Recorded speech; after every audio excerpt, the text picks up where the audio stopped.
शं वरुणः शन्नो भवत्वर्यमा शन्न इन्द्रो बृहस्पतिः शन्नो विष्णुरुक्रमः ॐ शान्ति शान्ति शान्तिः।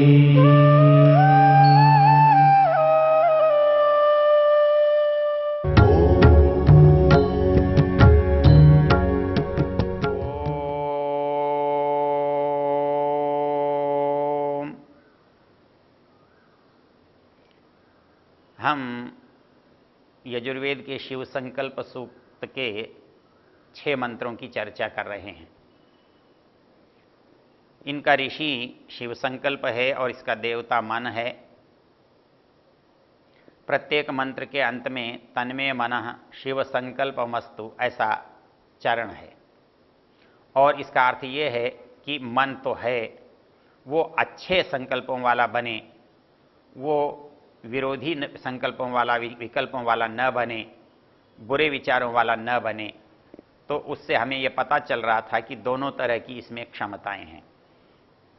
हमने यस्मिन् ऋचः साम यजूंषि यस्मिन् प्रतिष्ठिता रथनाभा विवाराः यस्मिश्चित्तम सर्वमोतम प्रजानाम तन्मे मनः शिव संकल्पमस्तु इस मंत्र की चर्चा कर रहे थे। इस मंत्र की चर्चा में हमने एक बात देखी थी कि जो ऋक यजु साम अथर्व आदि ज्ञान है, ये ज्ञान हमारे अंदर बिल्कुल मन में उसी तरह व्याप्त है जैसे रथ की नाभि से आरे जुड़े हुए होते हैं।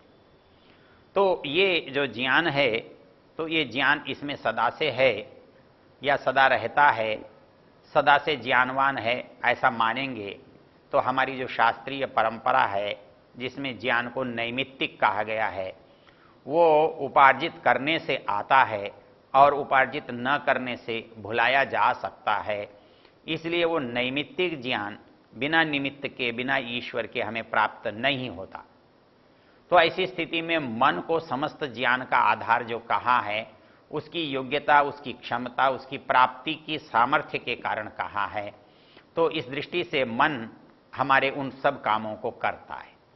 हम आधुनिक संदर्भों का विचार करते हुए देख रहे थे कि मन आधुनिक संदर्भों में जब हम पढ़ते हैं तो वो क्या करता है। तो हमने एक देखा था कि वो हमारी मूल जो प्रवृत्तियां हैं, संवेग हैं, इच्छाएं हैं, उनको प्रकट करने का काम करता है। और ये प्रकट करने का काम कितने विचित्र ढंग से होता है कि कब हमारी इच्छाएं शरीर की इच्छा होती हैं और कब हमारी इच्छा मन की इच्छा होती है, हमें पता ही नहीं लगता।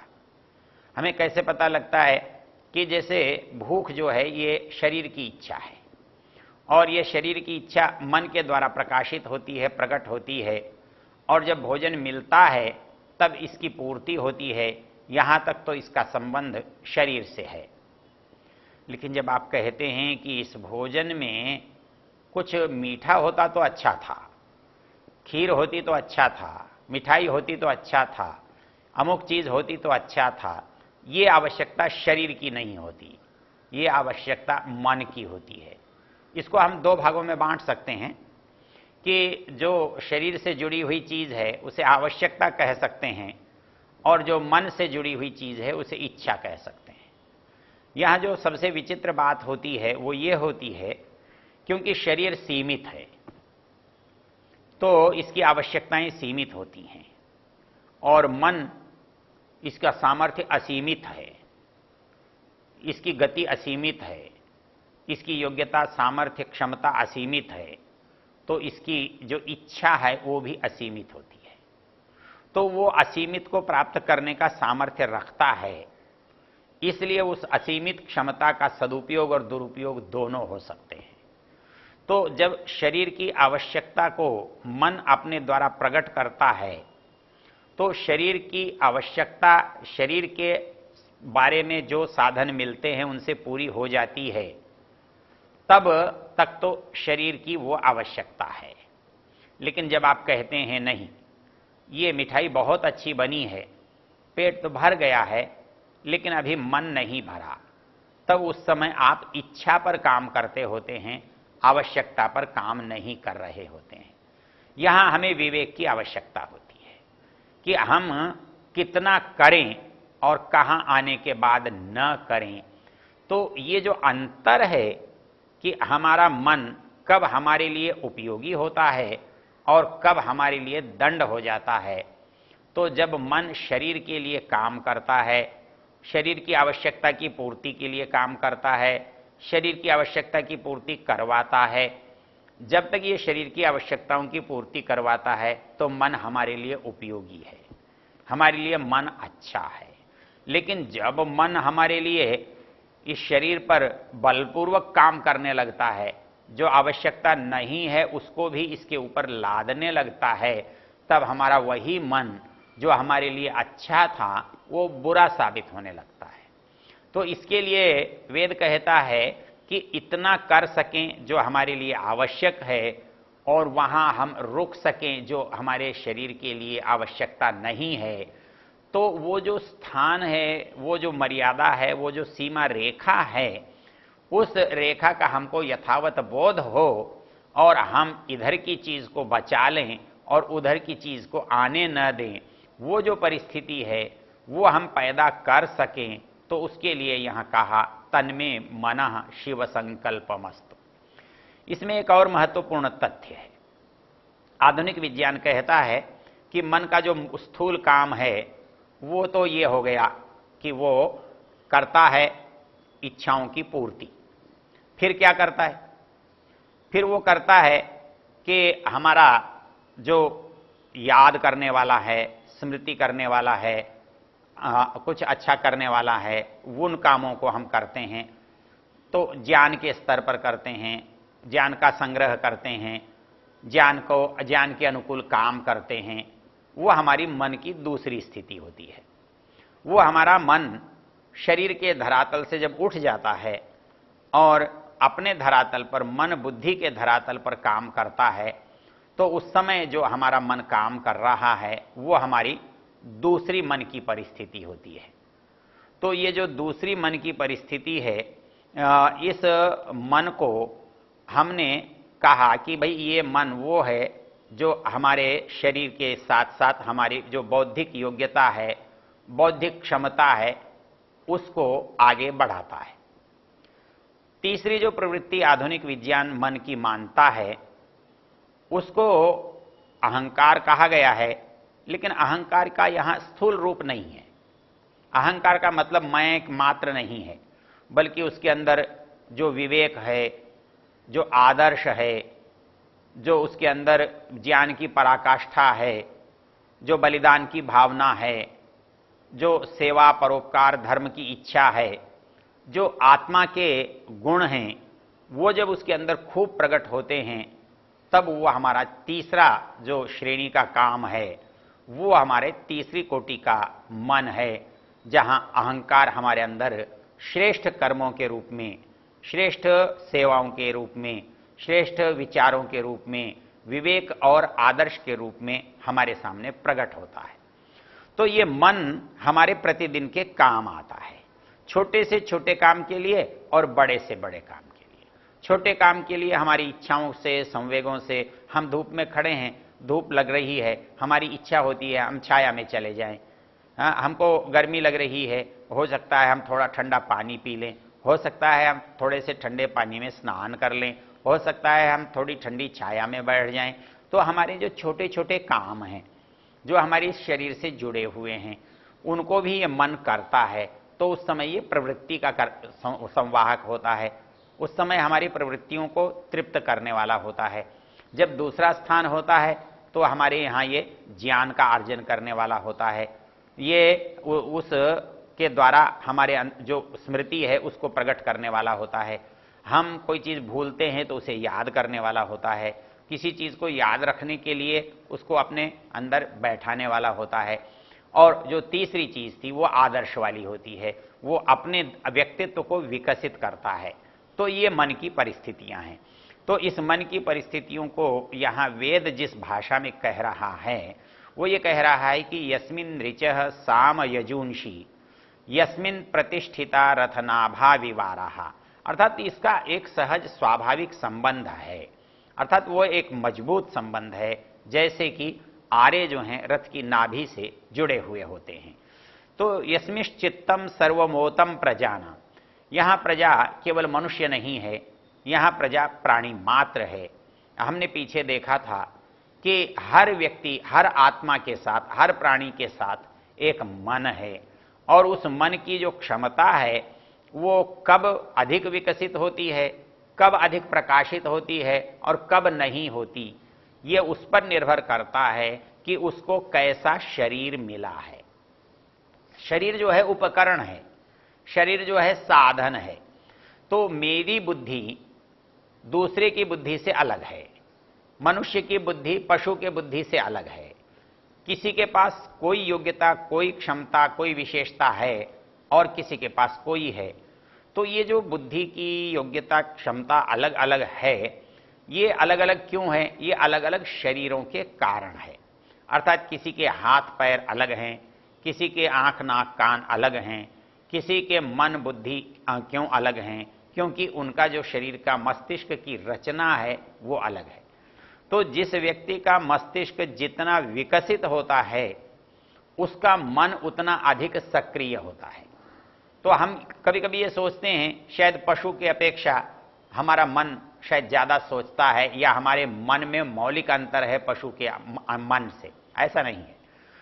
मन जिन बातों से प्रकाशित करता है अपने आप को, वो साधन अलग अलग हैं। अर्थात किसी के पास गंध की अपार क्षमता होती है, तो किसी के पास दृष्टि की, ज्योति की अपार क्षमता होती है।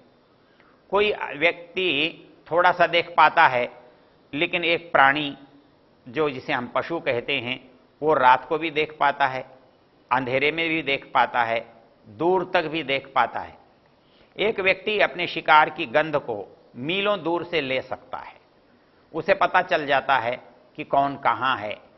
आप जो भालू है जो कि हिमालय में पर्वतों में बर्फ के अंदर रहता है, वैज्ञानिक कहते हैं कि उसको 20 फीट नीचे होने वाला जो मछली है, कोई जलीय प्राणी है, उसका उसे पता चल जाता है और वो उसे खोदकर निकाल कर खा सकता है।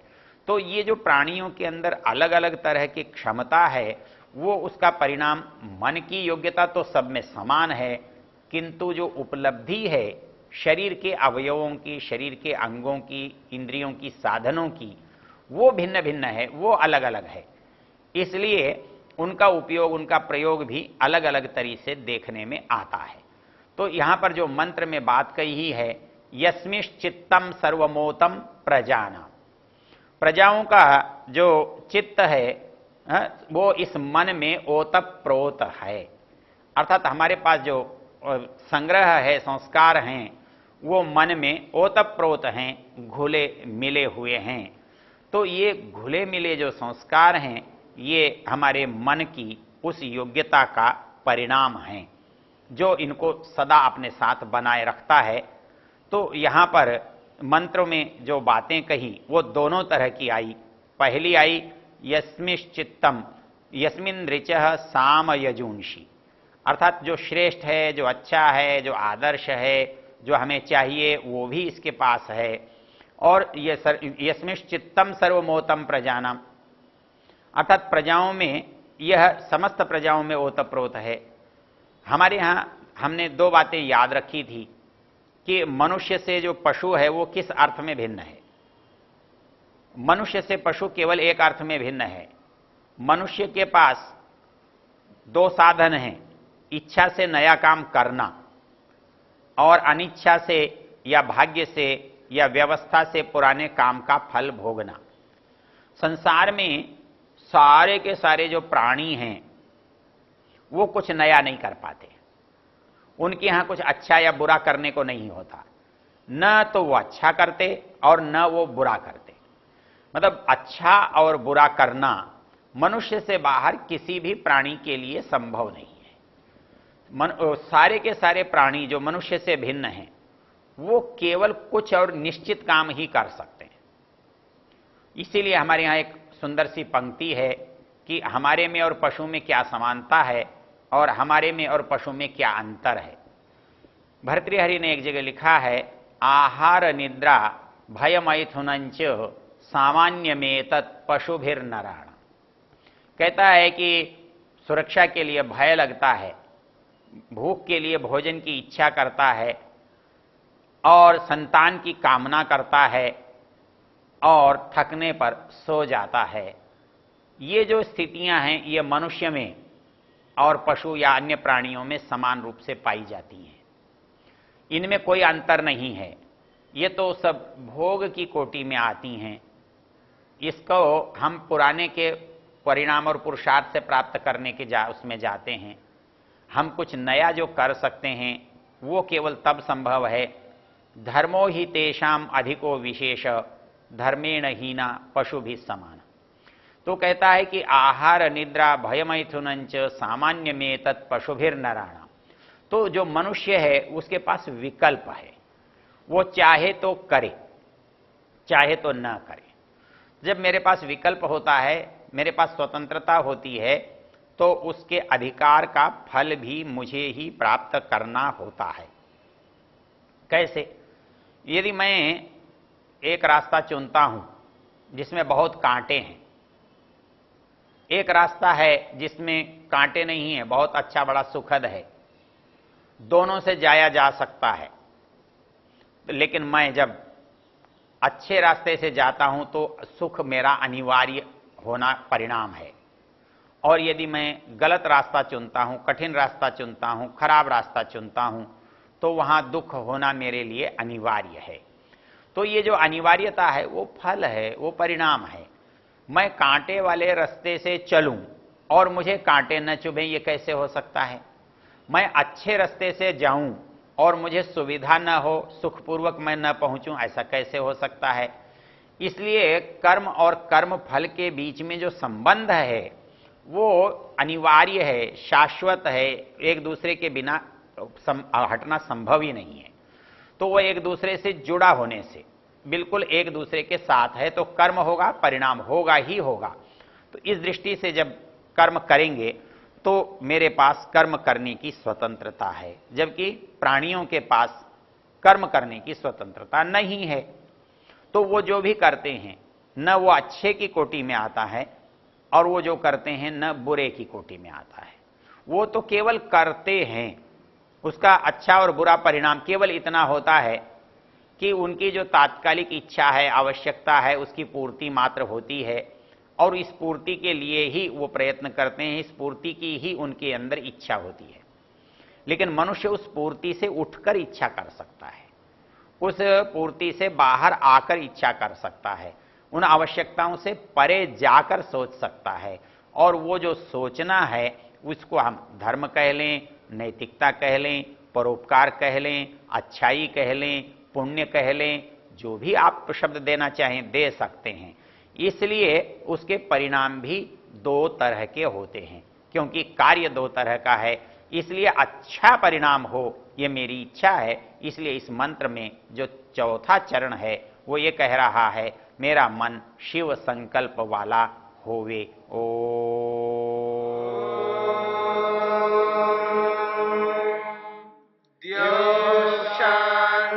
शांतिरंतरिक्षं शांति पृथिवी शांतिरापः शांतिरोषधयः शांति वनस्पतयः